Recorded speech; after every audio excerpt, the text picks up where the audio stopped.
Inimbestigahan ng mga otoridad ang mga dating social media post ng isa sa mga estudyanteng namaril kahapon sa San Jose National High School sa Tacloban City. Kung saan nakita nagpapaputok siya ng baril at ang iba pang klase ng karasan. Hawak na siya ng DSWD. Gayun din na isa pang child in conflict with the law o CICL at sasailalim sila sa medical examination at paraffin test. May unang balita live si Rafi Tima. Rafi! Igan, tahimik kayo nitong kadalasay masaya at abalang gate ng San Jose National High School ngayong Martes ng umaga. Sa mga oras na ito, dapat ay nasa loob na ng kanilang silid-aralan ng mga estudyante. Pero ngayon, mga pulis ang narito ngayon sa loob at mahigpit na binabantayan itong crime scene dahil sa nangyaring pamamaril kahapon ng alas 9 ng umaga. Kung inyo makikita, ay may police line dito sa may bandang gitna nitong campus. Doon nangyari yung pamamaril beyond that police line. Ito yung first floor na sinasabi nila kung saan pinasok nitong dalawang suspect yung mga kwarto at namaril hanggang sa may dulo nitong building. Ngayon, kinukumpirma pa nila kung lumipat pa itong mga gunman sa ibang mga building para isagawa yung kanilang pamamaril. Hanggang bago mag alas 12 ng hating gabi, kagabi ay narito yung ilang opisyal ng DepEd Central Office mula dyan sa Maynila. Kinakausap ang mga opisyal ng eskwelahan para tanungin paano at bakit nangyari ang pamamaril kahapon na nagresulta sa pagkamatay ng 3 nilang estudyante.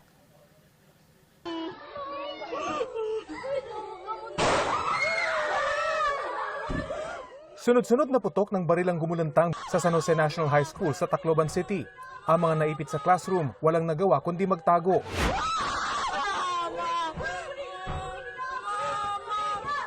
Umalingaw-ngawang iyak at sigaw. Maya-maya,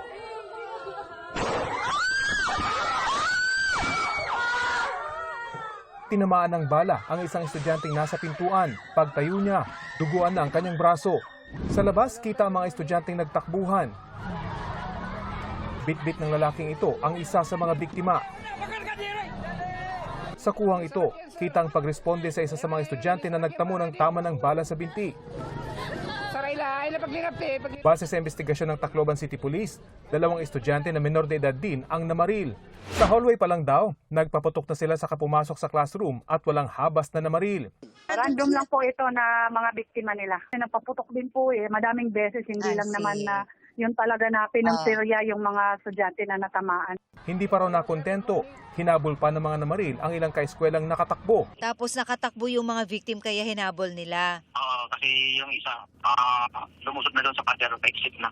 3 ang patay sa pamamaril, 11 naman ang nasugatan. Ang anak ni Jeneline Badoria, isa sa mga nasawi sa trahedya. Noong una, inakala niyang buhay ang kanyang anak na babae. Pero nang may magsabing isang estudyanteng tugma sa itsura ng kanyang anak ang kasama sa nasawi, hinanap na ito ni Jeneline sa mga ospital. Dinaaro ko gusto ko lutat tumakasuhan an tagiyahad to nga mga pusil kay diri adto may ngadtit bata kunwaray kudad to nga kun hinot nagkuan hadto nga mga pusil hinot tagiyahad to nga mga pusil. Nahuli sa loob ng paaralan ang grade 9 student na 14 na taong gulang. Sa hot pursuit operation naman na aresto ang 15 taong gulang na grade 10 student. Nakuha na ng 2 ng 9mm Glock at caliber 38 na baril. Ayon sa PNP, ang 9mm na ginamit ng 14 anyos pag-aari ng kanyang tiyahin na isang pulis at naka-assign sa Police Regional Office 8. Subject policewoman is now under investigation and placed under custody of the Regional Police Office. Proven that they were remiss in the custody and safekeeping of their firearms, they will be charged accordingly. Ang kaliber 38 naman na baril na ginamit ng 15 taong gulang na trace ng PNP na nakarehistro sa isang security agency sa Cebu City. Inaalam pa kung kanino mismong guard ito naka-issue. Lumabas din sa investigasyon na 40 basyo ng bala ang na-recover sa crime scene. Bullying ang tinitingnan motibo ng pulisya sa pamamaril. We're still verifying kung exactly the targets were in that classroom, but as I've said earlier, this could be connected to a bullying incident. Dahil mga menor de edad, itinuturing na children in conflict with the law o CICL ang mga namaril. Isinailalim na sila sa questioning kasama ang kanilang mga magulang. Medyo nasa din sila, agitated din po sa nangyari sa ginawa nila. Nandito ang mga magulang, siyempre po umiiyak din po kahit mga lalaki po yan, mga minors din po kasi. Dinala rin sa ospital ang 2 para isailalim sa medical examination at paraffin test. Bago ang pamamaril, ipinost pa ng dalawa ang litratong ito sa social media habang may hawak na mga baril. Hindi malinaw kung ito rin ang mga ginamit nila. Nakausap ng GMA News ang isang ina na ang dalawang anak ay nasa katabing kwarto lang kung saan namaril ang dalawang minor de edad. Kwento raw ng kanyang anak, nakamaskara ang isa sa mga namaril. Wala namang takip ang mukha ng isa pa. Yung mas bata po, nagmaskara daw, nag-face mask. Pero yung mas matanda na 15 years old, walang takip ang mukha. Wala pang pahayagang paaralan. Ayon sa PNP, kasama sa iimbestigahan ay kung may nagawa ba ang school authorities dahil dati na palang nagpo-post sa social media ng mga violenteng video at video ng pagpapaputok ng baril ang isa sa mga namaril. Ito ay very obviously red flags. So if you if the school authorities or anybody, we're not putting blame on anybody, but if anybody was able to monitor itong mga red flags na to, this could have been prevented. Ang Department of Education, lubos daw na nababahala sa nangyari na kinukonsidera nilang high alert situation. Nakikipag-ugnay na raw sila sa pulisya at school authorities para siguruhing ligtas ang school premises. Bilang tugon sa emotional toll ng trahedya, nakikipag-usap na rin sila sa mga ahensya ng gobyerno para magbigay ng medical assistance at psychosocial intervention sa mga apektadong estudyante at personnel. Ayon naman sa DSWD, nagbibigay ng psychosocial support at psychological first aid ang kanilang mga social workers sa mga naapektuhan. Sa isang pahayag, sinabi ng Department of Justice na nakipag-ugnay na sila sa Office of the Regional Prosecutor ng Region 8 ukol sa insidente. Hahayaan daw ng DOJ ang law enforcement agencies at prosecutors na kompletuhin ang kanilang investigasyon bago sila maglabas ng karagdagang impormasyon.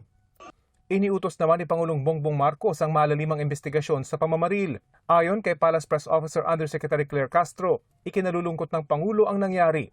Pinasisiguro rin daw ng Pangulo ang proteksyon at kaligtasan sa lahat ng lugar, opisina, establishmento, lalong-lalo na sa mga paaralan.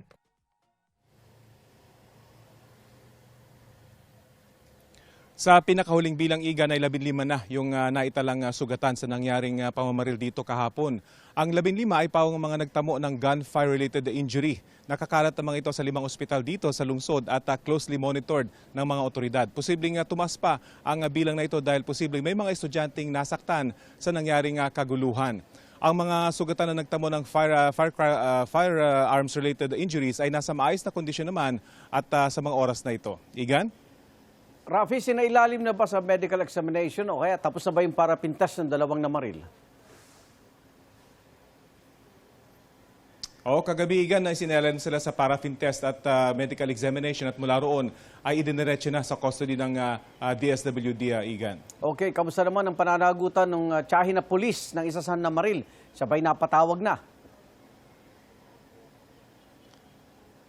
Siya ngayon yan ngayon ang isa sa mga sentro ng investigasyon ng PNP. Ang sinabi sa atin ng regional office kahapon ay nasa kustodiya na ito ng isang police station para nga sa kanilang isasagawang investigasyon. Ang pinaka-sentro nito ay kung paano itinago ng tiyahin yung kanyang baril at kung paano ito napunta dun sa kanyang pamangkin na igan.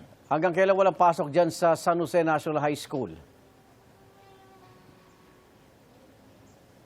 Kahapon sinabi sa atin ng isang opisyal nitong eskwelahan na hanggang Biyernes ay wala silang magiging pasok dahil sa ilalim sa psychosocial intervention. Itong mga estudyante, mga guro at mga kawani nitong eskwelahan. At dahil nga very traumatizing pa yung nangyari dito kahapon na isasagawa yung itong intervention sa mga simbahan dito sa Tacloban na igan. At sa Lunes ay posibleng bumalik na sa klase itong San Jose National High School. Depende pa rin yan sa magiging desisyon ng mga DepEd officials sa igan. Maraming salamat at ingat, Rafi Tima.